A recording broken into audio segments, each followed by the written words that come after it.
This is Mongolian Mindset, and today we're going to be typing Code Noise. Fuck you for this one. Johnny Sins, all right? We got Johnny Sins today. He's been on the list. I've been kind of putting him off, but we're going to get him done today. We'll be using Lindebrand's interaction styles and Tiffany combined with cognitive functions. We have all these broken down online. Just look at how to find Nemo's playlist or the cognitive functions playlist. If you don't know who Johnny Sins is, he's like a very popular porn star. I think he's probably like the most loved porn star from the girls' perspective. He seems to be an extremely happy guy. I'm a little envious of his happiness. Um, but that's all I can say about it. Thomas, anything you want to say about Johnny Sins? Don't know anything about them. All right, guys. So if you want to recommend somebody for us to type, you have to join our Discord and you have to boost the server, and then you'll get a link to where you can suggest one person a month for us to type. If you want more hands-on experience, you can join our Discord and join our Demigod Dojo, where we walk through typing from the easiest books to the more challenging books, and we do have some of the people that can test you on your knowledge. Okay. So we're gonna be looking at old Johnny Sins here, baby. He is on database, so that's fun. We gotta see what the dummy base has him as.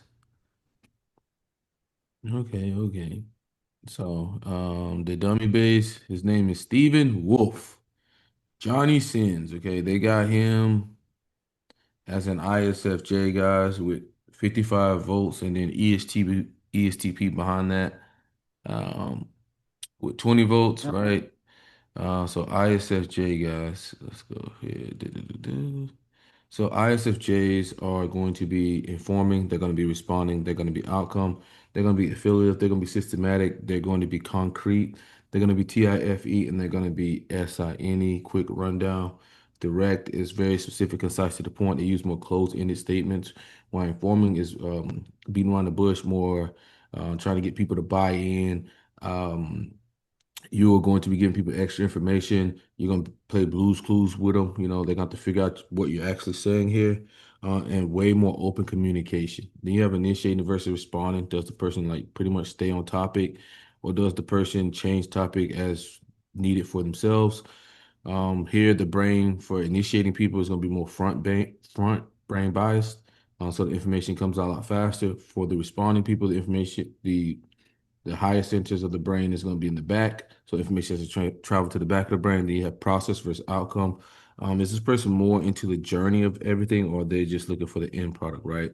Are these people journey focused, or do they like give you the journey of how they reach their goal, or they're just skipping hazily all over that, just straight to the outcome, right? And then you have affiliative versus pragmatic. Is this person about cooperation, or is this person have more of a utilitarian mindset that's gonna be pragmatic? Okay, ends justify the means, right? With the affiliative people, it's more about interdependence. It's more about the collective on that type of thing, trying to get the buy-in. Okay, and then you have structure versus motive, or interest versus systematic. Does this person look at things from a systematic point of view, or do they look at things from first, like, okay, what do we stand to gain from this, right? What is the psychological motive behind somebody, right? You'll see that play out. And then you have concrete versus abstract. Is this person more into, woo-hoo shit, philosophies, theories, crazy things you never heard of, things that are intangible, or this person more sticking to things that are tangible within the five senses, that type of thing. And then you have TEFI, which is evaluating and judging. One uses this, TE uses empirical data, basically creating systems in the outside world. And then FI is more about value and authenticity, staying true to oneself, aligning with yourself. What do you value? What's most important to you? Then you got TIFE. I just call it understanding. One is like understanding people from an empathetic point of view, taking on their needs over your own. And then the other one, TI, is understanding things from principles, from first principle block all the way up. Like they get off from like understanding the small things. Then you have SENI and SINE. So SE is more about being in the moment, being present. Um, these people are going to be more about objective experience. So they'll be looking at like what other people are doing to objectify the experience. They won't be self-referencing like SI. SI is about their own subjective experience. So when you talk about your pain or how cold it is or like that type of thing, you're hungry. That's more of an SI experience that's internal sensation. They also review the past, right? They use things from the past to help them today. Very good at reviewing things like that. And then you have NI, foreseeing, envisioning, seeing the next 5 to 10 moves. What is the vision for yourself? That thing. And then you have NE, which is like brainstorming what could be, possibilities, connections. Um, it's more expanding while NI is more synthesizing, bringing all into one. So you see that, you can notice the difference there. And let's get into this. And Code North, don't send us any more porn stars. PM. And then they said that, oh, Johnny's going to come in at 5. So I texted Sid saying, oh, Johnny's late by an hour. And Sid texts back saying, that's not the first time he's come late. And then I called Ken, say, Ken, I'm shooting a podcast tomorrow with Johnny Sins. And there was just silence at the other end. And I said, you know Johnny Sins, right? And then Ken's like, what? No, I've never heard of him. I had. And then I was like, is your wife next to you? He's like, yeah.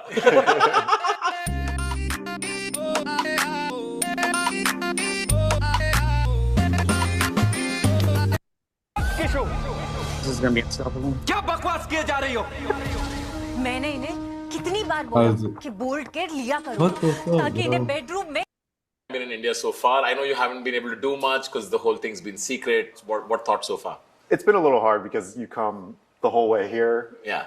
to a country you've always wanted to see and really not be able to see it. But I've got to say, the people have been amazing. Everybody's been extremely nice and takes care of you. So the people have been great. And what I've seen so far is really cool. We were at shoot and we were discussing how there were like 150 people. Is that a lot more than the kind of shoots you're used to? Definitely. I don't think I've ever seen so many people on set. The largest set I've ever been on in the US is maybe 15 people. And most of my shoots, at least these days, are just me and the girl usually. Oh, because you're producing yourself now. Yeah. Most shoots, I'd say, are between 3 and 5 people on set. That's it? Well, they keep it very minimal. Uh-huh. Is there a reason for that? I think more of a comfort reason for the performers. If there's a lot more people on set, it becomes a lot more difficult. Just a lot more pressure on you, a lot more eyes on you. Okay. So they try to keep it to a minimum. But I think if you're okay with like 5 people, is there like a big difference between like 5 and 10? It also depends on how well you know the people. Because for me, I always wanted to, be familiar with who was on set. Whenever there's, kind of strangers on set, especially if it's their first time on set and they're sort of like big-eyed about the whole thing, like just amazed by it, and then they're just like staring at you the whole time. It gets a little strange. So usually as a guy in the industry, we usually shoot for the same companies, the same directors all the time. So we just become friends with, the people on set. So really we just go and hang out with our friends and shoot a scene, and it's easy for us. Like, I'm sure you've answered this before, but for everybody here in India, do you remember? Thomas, does he seem to be coming from like a comfort perspective here? Yeah, I think he seems to be hitting SI and maybe even Yeah. progression, but yeah, Yeah. definitely think he's hitting SI. I think he's hitting SI here. Yeah. It's his SI comfort zone, his your first SI, scene? yeah. And what was Yeah. I'm getting that. I'm definitely getting that. Seems to be SI. that moment like on set? Well, I remember going onto set and like I hadn't chosen a name yet. The first time on set, you basically tell them what your stage name's going to be, and that's pretty much your name going forward. Yeah.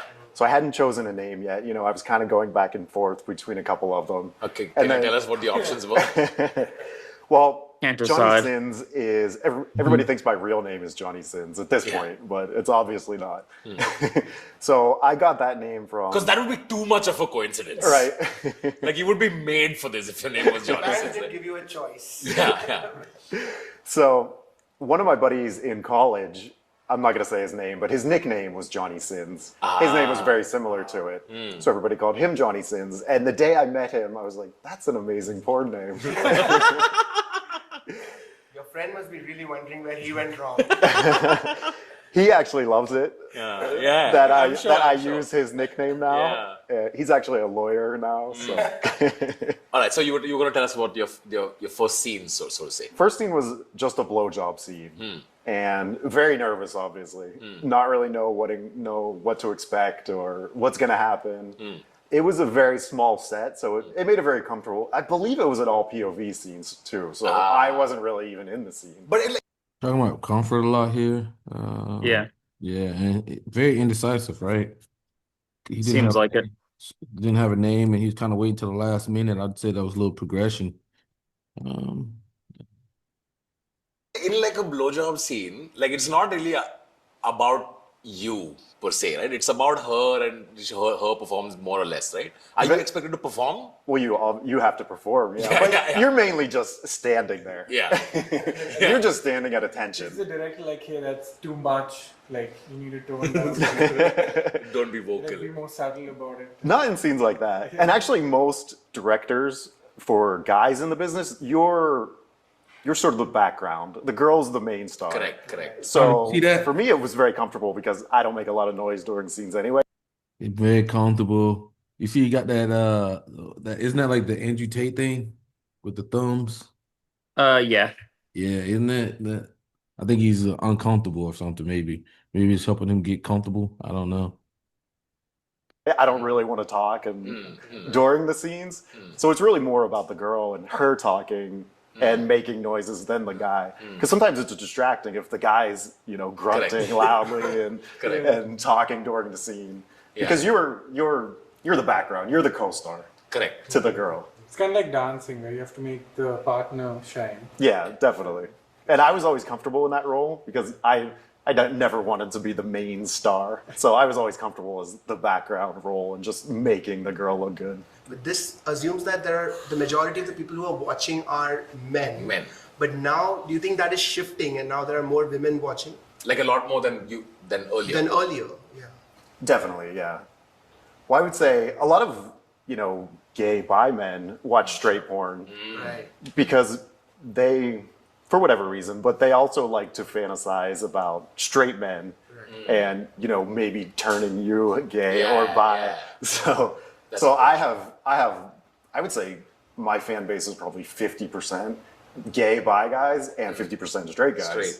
So, And yeah. also, like, you're incredibly fit. So I think there's a huge group of guys like, man, this guy's so fit, and I want to look like him. I think people just admire, like, what a specimen of a human being. Like, damn, that guy's jacked. I hope, like, I can be that jacked. And I know you're a lot into fitness as well. So Yeah, I've been working out since I think like 15 years old. I was always really skinny growing up, and I got really serious my first year at college. All the guys from the dorm would go to the weight rooms, and so I started going to the weight room, and that's when I started gaining a lot of weight because we would go to the cafeteria and basically eat as much as you could 3 times a day. So I probably put on 40 pounds of muscle my first year in school. I really never stopped working out since then. So, Sid, we have discussed how today's world is a world of abundance. Right? There's too much sugar, and similarly, there's too much sex. Like everything is sexualized, right? In India, I know that for youngsters, porn addiction is it's a real thing, right? And for a lot of people, their first engagement with sex is through porn, and then eventually, when they have sex, they realize that this is probably not what it is. So, can you give us a glimpse of just how much work goes in to make that scene what it is? And that, should people expect sex to be like what porn is? Absolutely not. First of all, I totally agree that most young people are learning about sex from porn, and that's definitely not the way young people should be learning. But these days, I don't know about here, but in the U.S., kids aren't talked to about it. I don't know if they were in the past, but my parents never gave me the sex talk. Yeah. So you learn it on your own, and now with the internet and porn, it's so readily available. Yeah. All right, I'm Thomas. I'm feeling pretty good about TIFE and SINE. What are your thoughts on that? Yeah, I mean, yeah, I think that's right. Yeah, I think TIFE. I'm not really getting any like FI here. Or TE. or TE. So he's not referencing. He's not quoting. Yeah. And then SI. So it looks like we're down to the obnoxious trio. These are gone, guys, and these are gone. Those are gone, and those are gone. So we fucking know Johnny Sins is not a fucking INTP, so we are down to 3 personality types here. Down to 3. ESFJ, ISFJ, and ENTP. We fucking know that this guy is not an INTP. All right, so we're down to 3 types. Is he ESFJ? Is he fucking ENTP? Or is he ISFJ? The viewers are just getting, you know, you hate to say it, but younger and younger. Yeah. It's completely false what you see in porn scenes. Like, how do you last this long? I'm just gonna ask it. It's a little different for me because I love sex and the act of sex. So for me, I want to make it last as long as possible because when I come, it's over. Correct. And, you know, you only get 1, maybe 2 if you're lucky. Yeah. So I just love the act of sex. So I want it to go on as long as possible for my own benefit, for selfish reasons. So that's just the reason why I can last so long. But like on set, like I've heard of a term called a fluffer. Have you guys heard of fluffer? Yes. Yeah. Can you explain to us what a fluffer is? There's absolutely no fluffers on set. Really? Really? It's just a made up thing? I don't know. There might have been fluffers in the 80s back in the day when maybe things weren't so readily available to help you out as a guy, you know, pills, that kind of thing. So possibly back then, but everybody thinks that, and there's no fluffers on set. If you can't do it yourself, you don't have a job. Oh, really? Yeah. So That's now, a whole other level of pressure. yeah, it's on a level of pressure. And so tell me what a day of shoot like. That was Okay, some you gotta TI. go shoot a scene at 2, but say at like, 11 a.m., you have a fight with someone and you're just in an awful mood and sex is not what you want to do in the afternoon. Yeah. So how do you get yourself ready on command? Sure, and that happens. You just never know what's going on in someone's personal life, whether you're having some sort of issues, problems, fighting with your significant other. There's all kinds of things that can happen. But it's a job, and we're professionals, and that's why there's not a lot of guys that can do it. So once you're on set, you just sort of have to clear your mind and hope that you're attracted to your co-star. That certainly makes it easier. That helps. Yeah. Like before a show, like as you said, if you're a comedian, like if you're in a bad mood, you cannot do a bunch of jumping jacks or do some breathing, and then you go on stage and you're ready. But I'm like, is there like a little thing you do like right before you reach the set? You're like, do you like talk to everybody, have like a coffee or like? Like what's your routine? What's your before ritual right before? Just to Well, get- the routine really starts the night before. You just want to have a good night's sleep. That's number one most important thing for me. Take notes, guys. Yeah. like an athlete. Good night's sleep, stay hydrated. Just taking care of your body is the number one thing. Because if you're tired, if you're dehydrated, it's going to affect your performance. So it really starts the night before. And then I always woke up and, ate breakfast. I'd always make sure to eat breakfast at least 2 hours before the scene. I don't really have a routine going into it. Shooting just became a routine. You would go to set and meet your co-star performer. And for me, I never really wanted to talk to them too much before the scene because you always have a fantasy in your head of what they're going to be like. And you don't want to ruin that fantasy sometimes because you never know. Personalities differ, clash. So you go say hi, what's up, little small talk. And then I go in my own room and chill or work, edit, do my own thing. Because sometimes you have to wait an hour, 2 hours, sometimes more. Because when you get to set, it's really about the girl because she's getting her makeup done. She gets what they call pretty girls, which is, the lingerie pictures, that kind of thing. So as a male performer, you're basically waiting for that. And then generally you'll do sex stills first. And that can kind of, set the mood for the scene, get you in the mood. Then you can kind of get to know your partner and, what they like, what they're into. Because you're still having sex during the hardcore stills. And then once that's over, you usually take a little break and then you'll do if there's dialogue acting, you'll do the acting parts of the scene, which leads into the sex. And do the dialogues help in the lead up? It depends on the dialogue. Right. If it's something that turns you on, yes. But a lot of times there will be, a lot of extras on set. You have to memorize all these lines. So you're not really thinking about sex. At that point, you're just trying to get through the intro and remember your lines. And hopefully they're not too difficult. I always wondered what like the production call sheet on like a porn film set are. Like for example, when I'm shooting an ad, I know I got to shoot this scene and this scene and this scene. Yeah. And we are okay to interrupt and be like, hey, we got to shoot this next, let's change the schedule around. But with sex, it's like you want to have minimal interruption. And the actors need to probably know what the full scene is. Like you got to do doggy now and then you got to do this and you got to do this. Like that's probably something that you get briefed on. It depends on the shoot and the company. Some companies are very strict in what they shoot. So they'll shoot 1 minute of wide in this position, 1 minute of close, And is there interruption on set while that's happening, or do they just go like, you guys continue, we'll figure it out? Oh, no, interruption. Interruption, Yeah, really? every time change the camera, Sure. stop. Yeah. So those are a little more difficult, I must say. I But like how every man in the audience, whoever is watching, would have just stepped back. Like, what? Interruption? That's crazy. so some companies have a formula they follow where it's the same shoot basically every time.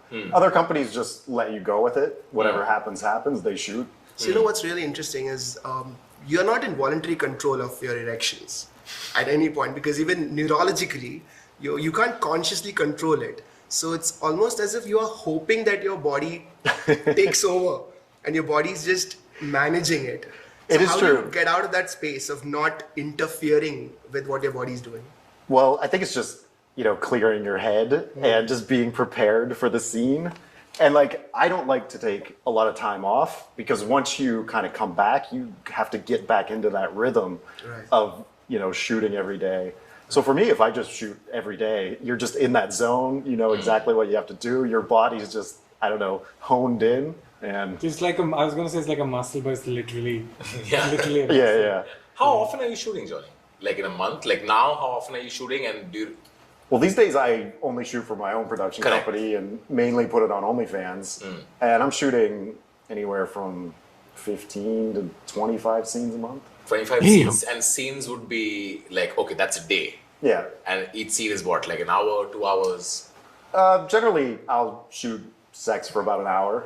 And by the time the girl gets there and leaves, it's probably 3 hours. Yeah. Got it. 15, 20 times a month? For me, I'm single, so Okay. I would be trying to have sex anyway. As a business, I might as well shoot it Yeah. and make money off it because I'm going to be doing it anyway. Interesting. Which raises an interesting question. How do you maintain a work-life balance? Because what is outside of work pleasure for you then? It's interesting because I say 99% of my sex life is on camera, at least these days. So Is it weird to have sex and not be shooting then? no, it's actually nice. But then sometimes it's so good, you're like, I wish we would have shot that. we could have made so much money off that scene. Interesting. And of course, being like a porn star, if you... Seems to We be could hitting have. interest. It seems to be hitting interest there, but I mean, Yeah. I think I'm leaning ENTP, man. I think I'm leaning ENTP. What do you think, Thomas? I mean, yeah. I mean, definitely. I would say it's probable. Yeah, I think I'm leaning ENTP. Porn is a pragmatic job. And so Yeah. Don't think you find too many affiliates in porn. yeah, especially, I think we're leaning ENTP. Do you date like everybody else? Like, do you just show up to a bar and be like, okay, there's an attractive woman, do I talk to her? It's funny because I'm pretty shy in real life. I'm not the type of guy that's going to go, up to women on bars and hit on them. Doesn't every ENTP say that shit? I'm actually shy. It's funny because people are always like, how do you do porn when you Yeah. consider yourself shy? Seems like an but alpha. taking my clothes off in front of people or cameras, that's not what I'm shy about. I'm shy about, the approaching people and talking to people part. It's like any job. You date your co-stars because that's who you're meeting day in and day out. And for us, it's the opposite because we get to have sex first, determine if we like the person, and then if you like the person, you're like, hey, do you want to go hang out? You know, go to dinner, go have a drink. So you've already got the hard part out of the way, the sex. So if the sex is good and you got along, you had chemistry, it's easy. I feel like it's easier to date after that, as opposed to not knowing anything, going on a first date with all the nervousness of sex and the first kiss and all of that. All of that's out of the way with us. It's like work first and then personal. Yeah. Do you exclusively only date people in the industry, or have you tried dating outside? Well, I met my ex-girlfriend. She wasn't in porn when we met. We met on Instagram and we dated for about a year, and then she ended up getting into porn. Oh, interesting. Progression. So I have met people outside, but it's always that weird thing. Doing what I do, it's most women aren't going to put up with that. It must be exhausting. Very constantly pragmatic life, buddy. explaining and like giving context all the time. So when you Very like, pragmatic even life. apart from a dating scenario, just like in friends and social circles, like you, who Johnny you hang out Sins. like who are your long friends? Like are they from childhood? Are they from the industry? Yeah, most of my good friends are still guys that I knew in high school, college. I do hang out with, other performers from time to time. We go to events and parties together. But I consider like my good friends are still the ones I've known since before porn. So you'd say that even after all these years of the adult film industry, it's still not as integrated or accepted as other professions. Definitely not. Yeah. In the US, there's still a stigma behind porn, even though it's getting more popular. I mean, like OnlyFans is like mainstream. Well, yeah, especially with OnlyFans. OnlyFans is a mainstream website. Everybody knows about OnlyFans. And I'd say the majority of people have an OnlyFans account, whether they subscribe to profiles or not. Correct. Really? They have an OnlyFans account. So OnlyFans has made it into mainstream, and especially Pornhub too. I think Pornhub's the number 3rd visited website in the world, behind Google and Alibaba, I think. Yeah. I think it's Pornhub next. So I mean, porn is mainstream. They just won't admit it. Yeah, it makes sense, right? I was going to ask, the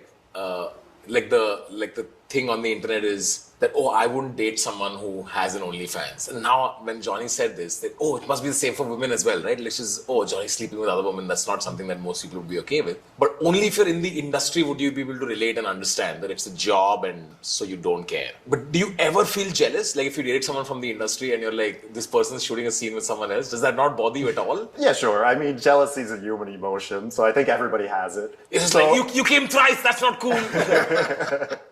So of course, if you start to have a crush or feelings on people, when you see them working, you're like, Yeah. But then you realize it's a business and you do the same thing. Yeah, so what are you gonna say? It's not fair. I can only come once or twice. But that's a thing still. People can get jealous. Sure. I see people in the industry that are just perfect for each other, where there's no jealousy involved. And the perfect people are ones who like to watch their partner have sex with other people.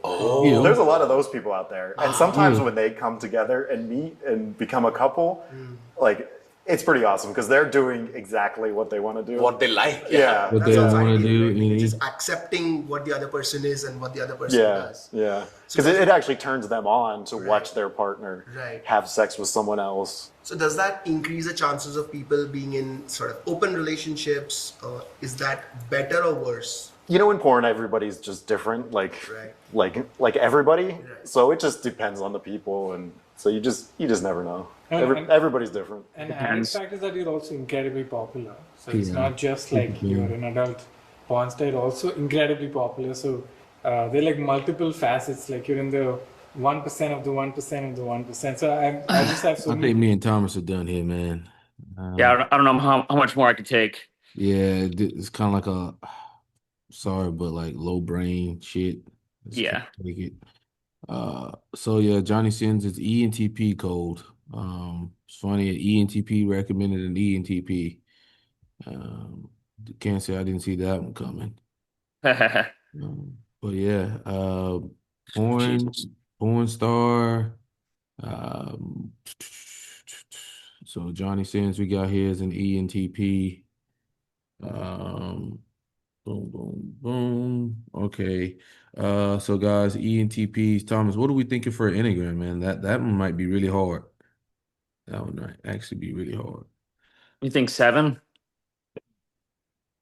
Yeah, I'm gonna rock with a 7. Yeah, I'm gonna rock with 7W6. Probably, yeah. That's what I'd go with. And he's annoyingly positive. He said annoyingly positive. Bro, like why do you smile fucking nonstop? Yeah, because his life is good. He gets to have sex all day long, all day long. Most men got to go out here and kill to get some from sex. Most men got to get married to get sex. And this motherfucker just living good life. Yeah. Fuck you too, Johnny Sins. Fuck you too. All right. He says, "Smile, yeah." I think he's what SP sexual. Got the rose-colored glasses on. I think so. Yeah. Yeah, Johnny Sins is a fucker, man. Yes, guys, porn is a very pragmatic thing to be in. 7W6SP/SX for Johnny Sins here, ladies and gentlemen. Subtype, what are we thinking, T? Normalizing? It's normalizing's definitely in there. Yeah, I don't know if he's double N or Seems to be pretty chill, right? yeah, I mean, I think that maybe yeah, double N. Yeah, I think N squared here, man. Yeah. Seems to be like fucking, yeah. What we thinking on demigod level? Think above average. Above average. We could think we could hit him for that. Yeah. Because he does seem, He seems you to know, he got his chaos under control, you know? yeah, exactly.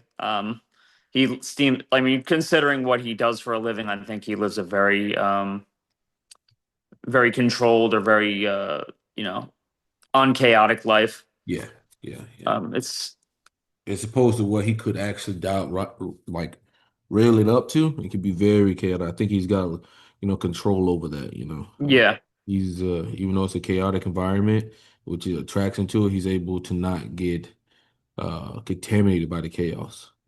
Let it affect his life, you know. So I shout mean, out to him. it seems like yeah, his life. I mean, is pretty like pretty routine. Like a lot of shit. Like between like you know he does his OnlyFans. He shoots his own porn now. He's maybe he doesn't follow the exact strict schedule, but it's for an ENTP fairly consistent. Yeah, he said Uh, 15 to 20 times a month, right? 15 to 20. yeah. Um, and he was talking about the preparation for doing a scene and all that. So yeah, Yeah. it's surprisingly very Because it very could, consistent. yeah, because if we do like some other ENTPs that are not on the channel, like drop names, Charlie Sheen, uh, Yeah. he's buck wow, C2 to the max. Uh-huh. So if you want to compare him to Charlie Sheen, you notice like he seems to be like way more got his chaos together, while Charlie Sheen is just like buck wow. But yeah, Cole Norris, that's Johnny Sins for you, man. Sorry for taking so long. Porn stars, can't be exactly the first people to come on the channel, man. Don't get us in trouble. But we'll catch you guys on the next one. Peace out, guys.